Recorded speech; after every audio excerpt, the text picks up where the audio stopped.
is Rachel Woodworth, and today I will be presenting on Henry Morrison Flagler and his influence on the state of Florida. The Florida we know today is thriving, with booming cities next to quaint little towns. Our diverse economy is built on industries such as manufacturing, agriculture, shipping, things such as that, and we are even home to some Fortune 500 companies. Yet, none of this would have been possible without the influence of Henry Flagler into our transportation system. Transportation in this time would have been trains and locomotives. Some brief background information.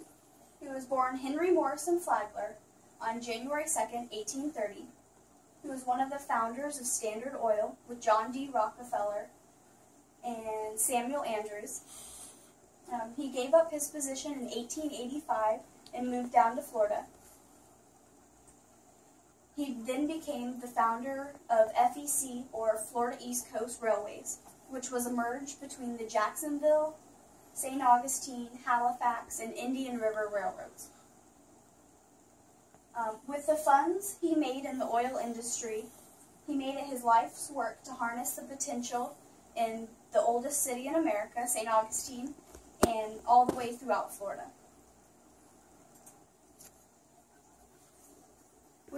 When the majority of people think of Florida, they think of sunny beaches, vacation destinations, and of course, Disney World.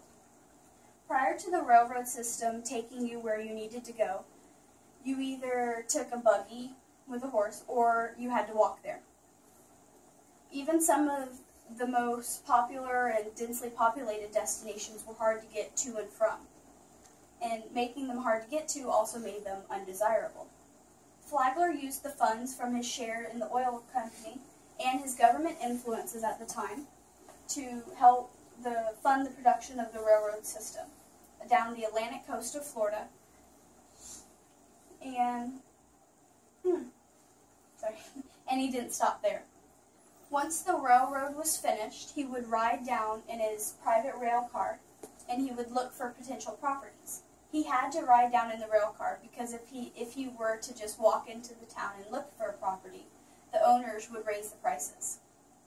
Flagler would pay the inflated prices just because he needed the property, but he didn't want to have to pay those inflated prices, so he could use his own train to get the land he needed. With the properties, Flagler created beautiful resorts and hotels, such as some of these. We have the Ormond Beach Hotel. This is the Breakers, located in Palm Beach, Florida. And then the Ponce de Leon Hotel in St. Augustine. In the end, he funded over 13 resorts and hotels. Now, when tourists would come into Florida, they didn't just come and stay with family. They could come in on his train, which he would make money on.